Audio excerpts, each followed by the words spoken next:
I bought this XR6 Turbo off Facebook Marketplace, and in this video I'm going to give a price breakdown of how much I paid, and also we're going to be ripping out the motor and putting the new motor in. But first I'm going to take you back to the day that changed everything for me. So a few years back I bought this xr6 and I did it up for drifting, angle kit, just the basics, nothing too crazy. I love the car, but that was the problem. When you love a car so much, you don't want to smash it up, and that's what happened at Rayleigh. Yep, there was someone's wheel going into my door. Definitely was not happy about that. So this is why I bought the XR6 Turbo. It's already damaged. So with that being said, let's head to the video.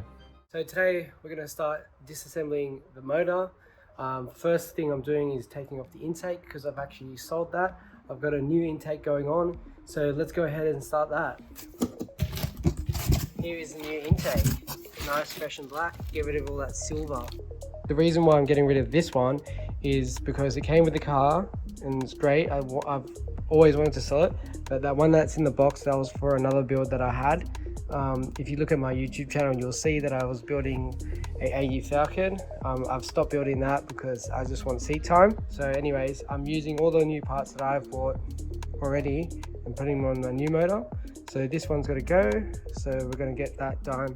3, 2, 1. And there we go. We have it off.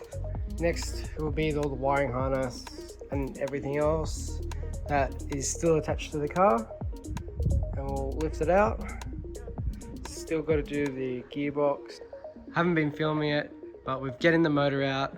It's getting done. This is going to be in there soon. Let's get it done. I'll do a time lapse of me getting this thing out now. I've done all the hard part, so it's just fitting through these tiny gaps. You can see the back's hitting, the front's nearly hitting. It's going to be tight. Might have to take the bonnet off too.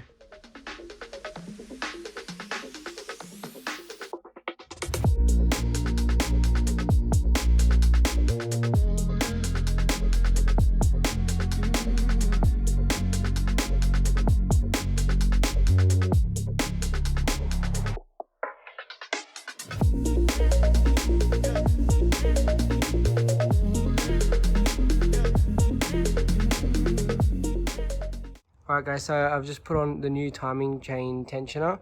There was nothing wrong with the old one, but it was just an atomic one with the bolt, and I've heard mixed things about it, so I just got the OEM Ford one. And I got some goodies. So I've got the Extreme twin plate clutch and just new gasket, new water pump. Let's get it on. And we're back. Just put all the accessories on. So now it's time to put the clutch on and the flywheel, all that good stuff, and then we're going to put it in the car. So this is what's in the box. So your clutch line for your slave, crushable washers, just all the stuff. I'm not going to use these because I've got ARP ones, but they're the flywheel bolts. Yeah, so got a bit of everything, which is good. That's the clutch. Looks pretty, but we're not going to see it for long. First things first, I need to remove the spigot bearing that was in there. It actually ended up being an absolute nightmare. I've been at it all day. That's the reality of it. I've tried bearing pullers, grease, bread, everything that everyone says, but this one just wouldn't budge, and the only way I could get it out was cut some slices into it and get it spinning with a hammer and a flathead screwdriver. And now I've got the bearing puller back on it and it's coming out. Take a look at this. Look at that, like butter.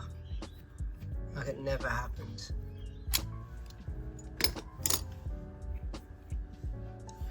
And that's all good. If you guys ever have this similar issue, I'll just show you what I did. So that was in there like that, and I'll just try to get it zoomed in. I've cut a slice into there. The way I did it was I used a multi-tool, but that was getting a bit close to the bottom, so I ended up using a drill with a small drill bit and just slowly drilled straight through. You know, you got to be careful you don't come through the back. As you can see, I haven't come through the back. So just, you know, measure the depth and don't go all the way. So I drilled straight through until I got near the end, and then I just got the flathead screwdriver and just kept hitting it like that, and slowly just notched away, and you know, drilled a little bit more to help bore it out. I've just did that in 2 spots and then hit it so it got it spinning, and then once it started spinning, that's when I put the bearing pull on it, and you guys saw the rest. It came straight out. So if you ever have any issues like that, I'd do exactly what I did. Alright guys, now we're going to head to the cost breakdown of how much paid for the car. So first of all, I want to get started on letting you guys know all the details, because I saw in the comments people thinking that it's not this, it's not that, or it is this. So I'll tell you guys exactly what it is. It's BA Mark II. I've checked all the VINs. It's a factory automatic, but it is a factory turbo. This chassis is a factory turbo. That's an original motor in the car. I have dyno sheets from 7 years ago for this car making the 450 horsepower, like I said.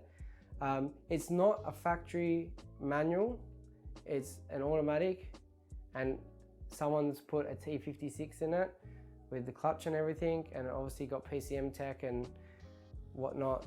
So it's a manual in my eyes, but it's not factory manual. So in the comments below, tell me how much you think I paid, and I'd like to see what you guys think. So anyways, I paid $6,000 for the car, and that's without taking into consideration the things I also planned on selling. So if you guys want to do the math, I sold the rims for $400. They were buckled, they were cracked, and someone paid $400 for them. So that was always my plan, to sell them so I could bring down the total cost of the car. The intake, I already have a forward-facing plenum, so I'm going to add that, which is $700 I sold that for. And also the motor, could have fixed it, but like I said in the other video, I already had a built motor. I bought this car so I can chuck all the stuff I paid for onto this one. So I sold the motor for $1,200. So that brings a total paid for the car $3,700. So I paid $3,700 for this car. Look, you guys can decide which you think the calculation is. Like if you don't want to count the motor and the intake because you think you need the car running for that, whatever. But for me, I already had these things, so $3,700 for a car. If I was to buy an automatic one, you might be able to find it a little bit cheaper. I couldn't find one at the time of filming for anything cheaper than $6,000 for anything with the motor. You can find crashed ones that are at Wreckers and stuff cheaper than that, but a running XR6 turbo, I doubt you can find one these days for under $6,000. If you can, that's great. So I think it was a good deal. What do you guys think? Let me know in the comments below what you think. Do you think I got ripped off? Do you think I got it for a good deal? Also, don't forget to like, comment, and subscribe, and we'll get back to the episode. So we're ahead and got the tail shaft reconditioned and a new center bearing because the old one was thrashed out and this rubber up here was thrashed out. So while we have it out, might as well get it done.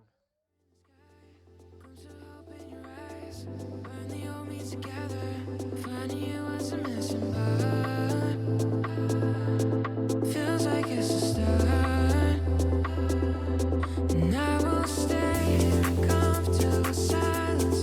I won't talk about myself in violence. Ever since you.